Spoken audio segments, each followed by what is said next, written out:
आज से हम सेकंड चैप्टर शुरू करने जा रहे हैं, पार्टनरशिप फंडामेंटल्स। तो इसके न्यूमेरिकल करने से पहले हम provision affecting accounting treatment in the absence of partnership deed को पढ़ेंगे। अगर पार्टनरशिप डीड नहीं है तो उस केस में हम इंडियन पार्टनरशिप एक्ट 1932 की प्रोविजंस को अप्लाई करते हैं। तो ये प्रोविजंस क्या हैं समझ लेते हैं।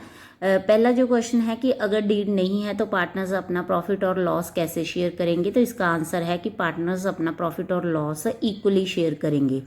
तो दूसरा है कि इंटरेस्ट ऑन कैपिटल पार्टनर को पे किया जाएगा कि नहीं। तो इसका भी आंसर है नहीं, ये पार्टनर्स को इंटरेस्ट ऑन कैपिटल जो है वो पे नहीं किया जाएगा।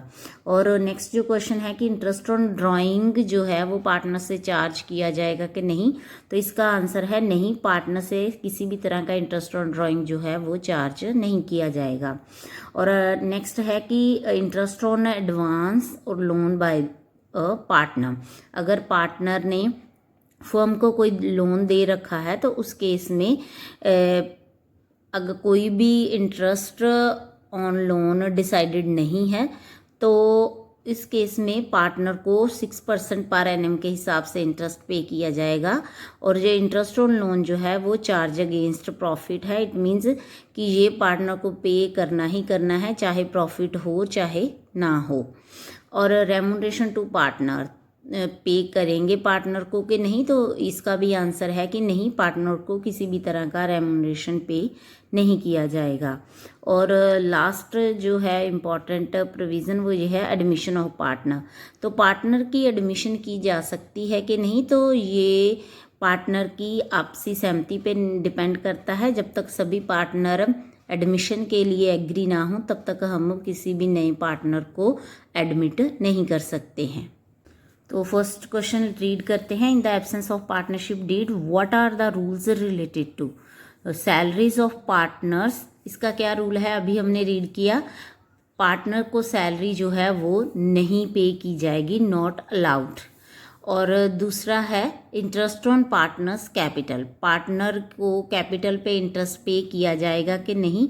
तो इसका आंसर भी है नहीं, पार्टनर को कोई भी इंटरेस्ट ऑन पार्टनर्स कैपिटल पे नहीं किया जाएगा।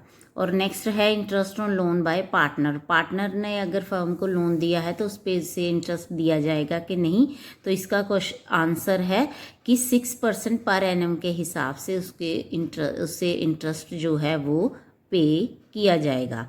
और नेक्स्ट है डिवीज़न ऑफ प्रॉफिट। तो प्रॉफिट कैसे डिवाइड किया जाएगा, इसका आंसर है कि प्रॉफिट इक्वली जो है वो डिवाइड किया जाएगा।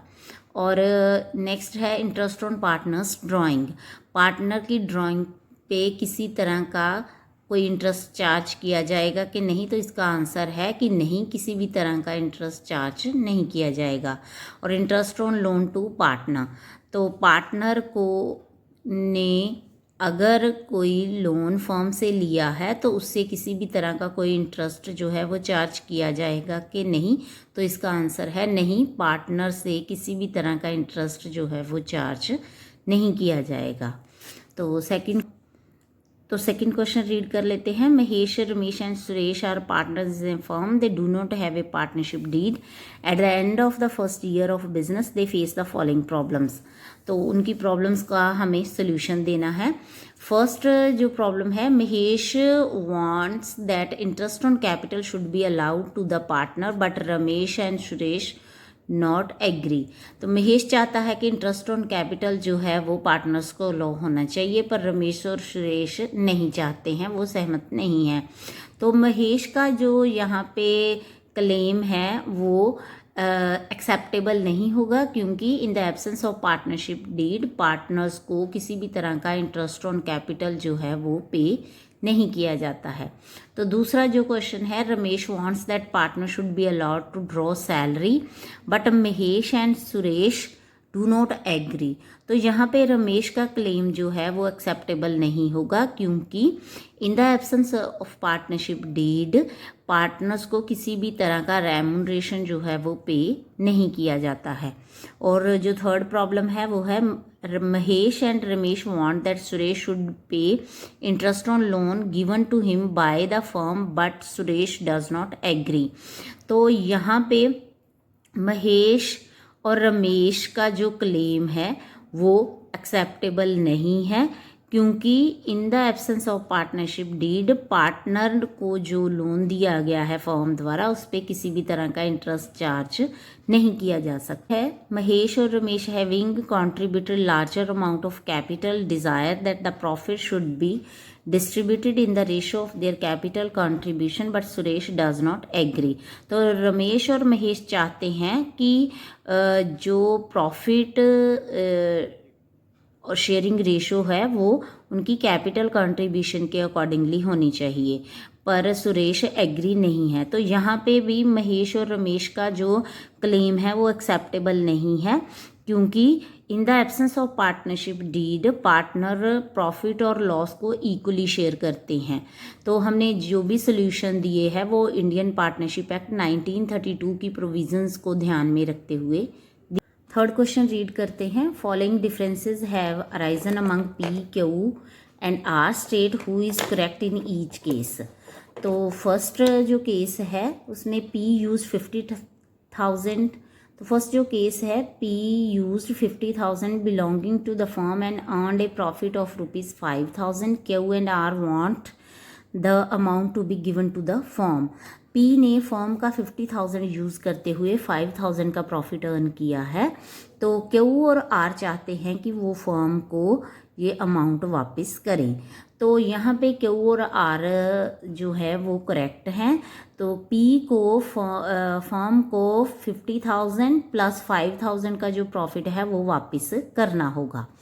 तो नेक्स्ट है, Q used 10,000 belonging to the firm and incurred a loss of ₹1,000. He wants the firm to bear the loss. तो यहाँ पे जो Q है वो करेक्ट नहीं है, क्योंकि उसने फर्म का 10,000 यूज़ किया है तो उसे 10,000 ही वापस करना होगा, फर्म को लॉस बियर नहीं करना है। तो नेक्स्ट है, P and Q want to purchase goods from Star Limited. R does not agree. तो यहाँ पे P और Q जो है वो स्टार लिमिटेड से गुड्स परचेज कर सकते हैं, क्योंकि यहाँ पे मेजॉरिटी डिसीजन जो है वो ले सकती है। तो नेक्स्ट है, Q and R want to admit W as partner. P does not agree. तो क्यू और आर चाहते हैं कि वो डब्ल्यू को एज ए पार्टनर एडमिट करें, पर पी नहीं चाहता।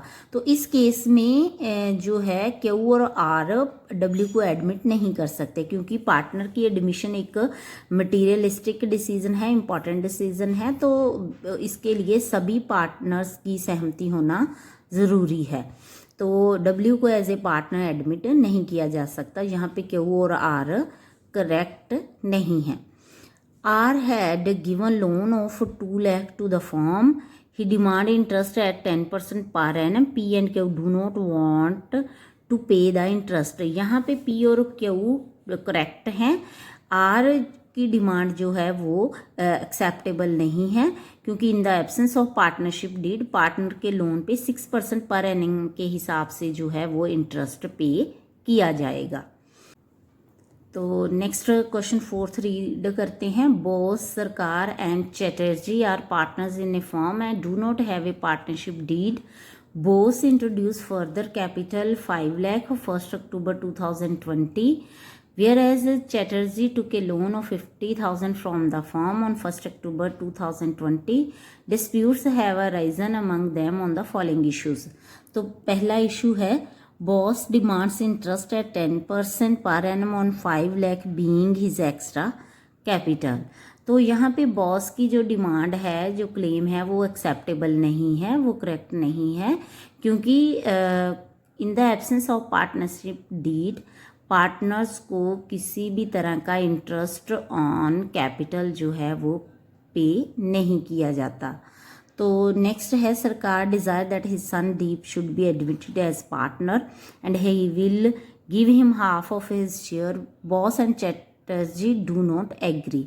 तो यहाँ पे सरकार अपने बेटे को एडमिट नहीं कर सकती एज ए पार्टनर, क्योंकि पार्टनर को एडमिट करने के लिए बॉस और चैटर्जी की भी सहमति ज़रूरी है। तो ये दोनों अगर सहमत नहीं है तो किसी भी नए पार्टनर को पार्टनरशिप फर्म में एडमिट नहीं किया जा सकता। और नेक्स्ट है Bose and Sarkar are of the view that Chatterjee should be charge interest on loan from the firm at the landing rate of banks which is 12% per annum. यहाँ पे बॉस और सरकार चाहते हैं कि चैटर्जी से 12% इंटरेस्ट चार्ज करना चाहिए जो कि फर्म ने उसे लोन दिया है उस पे।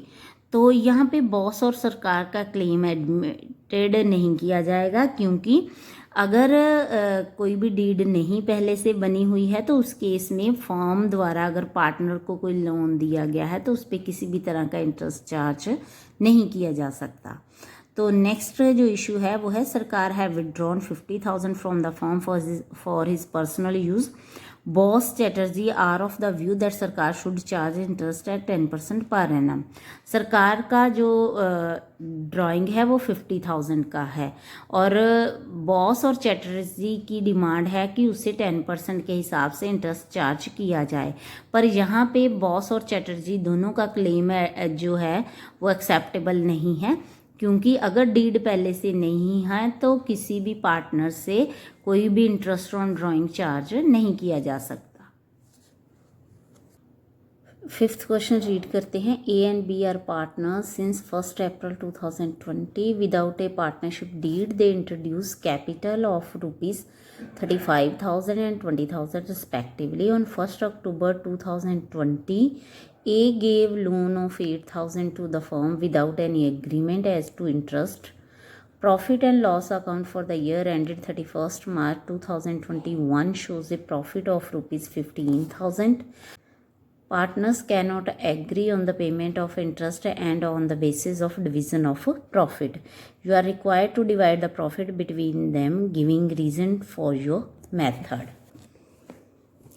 In the absence of partnership deed, हम इंडियन पार्टनरशिप एक्ट 1932 को अप्लाई करते हुए इन डिस्प्यूट्स को सॉल्व करेंगे। तो जो पहला डिस्प्यूट है इंटरेस्ट ऑन एस लोन, तो क्योंकि पहले से डिसाइडेड नहीं है तो ए के लोन पे 6% पर एनम के हिसाब से इंटरेस्ट जो है वो अलाउ किया जाएगा। तो 8,000 का लोन है जो कि 1 अक्टूबर को पे किया गया है, तो उस पर 6 मंथ के हिसाब से 6% का जो इंटरेस्ट बनता है वो है 240। और दूसरा जो डिस्प्यूट था वो है प्रॉफिट शेयरिंग रेशियो का। तो इसमें भी हम इंडियन पार्टनरशिप एक्ट की प्रोविज़न को अप्लाई करेंगे, तो रेशियो जो है वो इक्वल होगी 1:1। तो जो डिस्ट्रीब्यूटेबल प्रॉफिट है पहले वो कैलकुलेट करेंगे, क्योंकि interest on partners loan charge होता है वो हमें पे करना पड़ता है पार्टनर को, चाहे प्रॉफिट हो चाहे ना हो। पर यहाँ पर तो प्रॉफिट अर्न हुआ है फर्म को, फिर भी हम उसे माइनस करके ही पार्टनर्स में डिस्ट्रीब्यूट करेंगे। तो प्रॉफिट है 15,000 का और इंटरेस्ट ऑन लोन 240 का, ये माइनस करके डिस्ट्रीब्यूटेबल प्रॉफिट बनता है 14,760। तो ए और बी में ये इक्वली डिवाइड किया जाएगा। तो इस तरह ए का शेयर इन प्रॉफिट है 7,380 और बी का भी 7,380। तो 6 क्वेश्चन को रीड कर लेते हैं। हर्षद और धीमान पार्टनरशिप में हैं सिंस 1 अप्रैल 2020 से, तो उन्होंने कोई भी पार्टनरशिप एग्रीमेंट नहीं बनाया है और उनकी कैपिटल है 4 लाख और 1 लाख की रेस्पेक्टिवली। और इन एडिशन हर्षद ने 1 लाख का लोन दिया है फर्म को 1 अक्टूबर 2020 को, और इलनेस की वजह से हर्षद जो है वो बिजनेस में पार्टिसिपेट नहीं कर सका 1 अगस्त से लेके 30 सितंबर तक। तो प्रॉफिट जो इस साल के एंड में था 31 मार्च 2021 पे वो था 1,80,000। तो हर्षद और धीमान में कुछ डिस्प्यूट्स हैं, जिनमें से जो हर्षद क्लेम कर रहा है वो ये है कि उसे 10% इंटरेस्ट चाहिए, इंटरेस्ट ऑन कैपिटल और लोन पे में डिस्ट्रीब्यूट। तो दूसरा जो उसका क्लेम है वो ये है कि जो प्रॉफिट है वो कैपिटल की रेशियो में डिस्ट्रीब्यूट होना चाहिए। और धीमान का जो क्लेम है वो ये है कि प्रॉफिट इक्वली डिस्ट्रीब्यूट होना चाहिए। और दूसरा जो उसका क्लेम है कि उसे 2000 पर मंथ के हिसाब से रेम्यूनरेशन मिलना चाहिए उस पीरियड के लिए जब हर्षद काम पे नहीं आया था। तो थर्ड जो उसका क्लेम है धीमान का वो ये है कि इंटरेस्ट ऑन कैपिटल और लोन जो है वो 6% के हिसाब से अलाउ होने चाहिए। तो हमें हर्षद और धीमान के बीच में जो डिस्प्यूट है उसे सेटल करना है और profit and loss appropriation account भी प्रिपेयर करना है। तो क्योंकि हर्षद और धीमान ने कोई भी पार्टनरशिप डीड नहीं बनाई है तो इस केस में हम इंडियन पार्टनरशिप एक्ट 1932 की प्रोविजंस को अप्लाई करते हुए हर्षद और धीमान के बीच में जो डिस्प्यूट है उनको सेटल करेंगे। तो जो हर्षद के क्लेम है पहले उनको सेटल कर लेते हैं। हर्षद का जो पहला क्लेम था कि उसे इंटरेस्ट ऑन कैपिटल और इंटरेस्ट ऑन जो लोन है वो 10% के हिसाब से मिलने चाहिए। तो उसके ये दोनों क्लेम्स जो है वो एक्सेप्टेबल नहीं है क्योंकि ना तो इंटरेस्ट ऑन कैपिटल कुछ भी पे किया जाता है और जो इंटरेस्ट ऑन लोन है वो सिर्फ 6% ही पे किया जाता है। तो हर्षद का जो दूसरा क्लेम था वो ये था कि प्रॉफिट जो है कैपिटल की रेशो में डिस्ट्रीब्यूट होना चाहिए। तो उसका ये क्लेम भी एक्सेप्टेबल नहीं होगा क्योंकि प्रॉफिट इक्वली डिस्ट्रीब्यूट किया जाता है। तो धीमान का जो फर्स्ट क्लेम है कि प्रॉफिट इक्वली डिस्ट्रीब्यूट होना चाहिए, उसका ये एक जो क्लेम है वो एक्सेप्टेबल है क्योंकि पार्टनरशिप डीड की एब्सेंस में प्रॉफिट इक्वली ही डिस्ट्रीब्यूट किया जाता है। और इसका जो दूसरा क्लेम था कि उसे रेम्यूनरेशन मिलना चाहिए 2000 पर मंथ के हिसाब से, वो एक्सेप्टेबल नहीं है क्योंकि किसी भी पार्टनर को किसी भी तरह का रेम्यूनरेशन पे नहीं किया जाता है। तो जो थर्ड इसका क्लेम था कि उसे इंटरेस्ट ऑन कैपिटल और इंटरेस्ट ऑन लोन 6% के हिसाब से मिलना चाहिए। तो उसका जो फर्स्ट क्लेम है इंटरेस्ट ऑन कैपिटल का वो करेक्ट नहीं है तो वो एक्सेप्टेड नहीं होगा। पर उसका जो दूसरा क्लेम है interest on loan 6% per annum के हिसाब से वो करेक्ट है तो वो एक्सेप्ट किया जाएगा। तो अब इन दोनों के डिस्प्यूट को सेटल करते हुए हमें प्रॉफिट डिवाइड करना है। तो in the books of Harshad and Dhiman हम profit and loss appropriation account बनाएंगे। तो क्रेडिट साइड में जितना भी P&L का जो प्रॉफिट है वो हमें ट्रांसफ़र करना होता है पर आफ्टर ऑल चार्जेस। तो क्योंकि जो हर्षद ने लोन दिया है फर्म को वो फर्म के लिए चार्ज है तो वो पहले हम प्रॉफिट में से माइनस करेंगे और उसके बाद ही प्रॉफिट को ट्रांसफ़र करेंगे P&L एप्रोप्रिएशन अकाउंट में। तो हर्षद का लोन है 1 लाख का और 6 मंथ के हिसाब से 6% के अकॉर्डिंगली इंटरेस्ट ऑन हर्षद से लोन आ रहा है 3000। तो ये 3000 का जो इंटरेस्ट है वो हम प्रॉफिट में से लेस करके फिर एप्रोप्रिएशन अकाउंट में से ट्रांसफ़र करेंगे। तो हमारा जो प्रॉफिट ट्रांसफ़र हो रहा है एप्रोप्रिएशन अकाउंट में वो है 1,77,000। तो इसी 1,77,000 को हमें पार्टनर में डिस्ट्रीब्यूट करना है। तो क्योंकि कोई भी डीड ना होने के कारण प्रॉफिट भी हम इक्वली ही डिवाइड करेंगे दोनों पार्टनर्स में। तो हर एक पार्टनर का जो शेयर आ रहा है वो आ रहा है 88,500। तो 1,77,000 को हमने इक्वली डिस्ट्रीब्यूट किया तो हर्षद और धीमान दोनों का शेयर आ रहा है 88,500।